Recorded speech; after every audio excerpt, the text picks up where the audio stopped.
Hi, இன்னைக்கு நம்ம பேச போகிறது ப்ரைவேட்.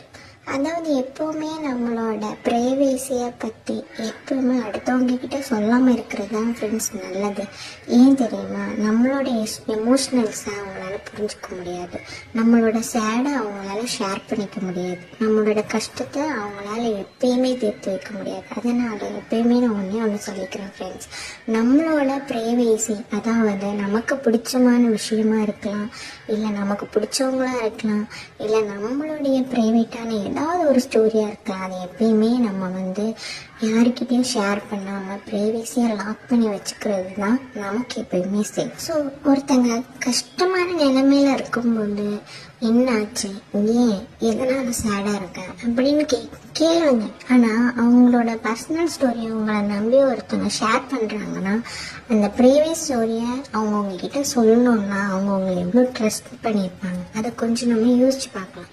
ஸோ அவங்களோட ப்ரைவேட் ஸ்டோரியை காசிப்ஸ் பண்ணாதீங்க. அவங்களோட கஷ்டத்தை எப்பயுமே இன்னொருத்தவங்க கிட்ட சொல்லி அதை ஷேர் பண்ணி அதில் ஒரு சந்தோஷத்தை காணாதீங்க, சரிங்களா? ஸோ நம்மளோட ஜாபில் இருக்கலாம், நம்ம மேரிட்டல் ஸ்டேட்டஸில் ஏதாவது ப்ராப்ளம் இருக்கலாம். ஸோ இது மாதிரி நம்மளோட கஷ்டமான நிலைமையில் எப்பயுமே நண்பர்கள் தானே, நம்மளோட உறவினர்கள் தானே, நம்மளோட தாய் தானே, நம்மளோட தங்கச்சி தானே, நம்மளோட தம்பி தானே நம்பி எந்த ஒரு காரியத்தையுமே நீங்கள் ஷேர் பண்ணிக்காதீங்க. அப்படி ஷேர் பண்ணுற விஷயத்த அவங்க உங்ககிட்ட மட்டும்தான் சொல்லி சந்தோஷப்படுவாங்கன்னு நினைக்கிறீங்களா? கண்டிப்பாக இல்லை. உங்களோட ஸ்டோரியை கூட நீங்கள் ஷேர் பண்ண ஸ்டோரிஸை கூட அவங்க இன்னொருத்தங்க கிட்ட சொல்லியிருக்கலாம் இல்லையா?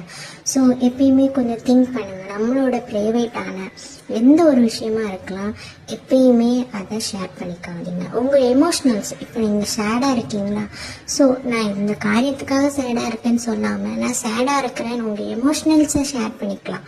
பட் உங்கள் ப்ரைவேசி எப்பயுமே உங்கள் ஃப்ரெண்ட்ஸே நம்பியோ யாரை நம்பியும் ஷேர் பண்ணிக்காங்க. இதை தான் நான் சொல்ல வந்தேன். ஸோ சொல்லி முடிச்சுட்டேன். ஸோ ப்ளீஸ் கொஞ்சம் கேர்ஃபுல்லாக இருங்க கைஸ். பாய்.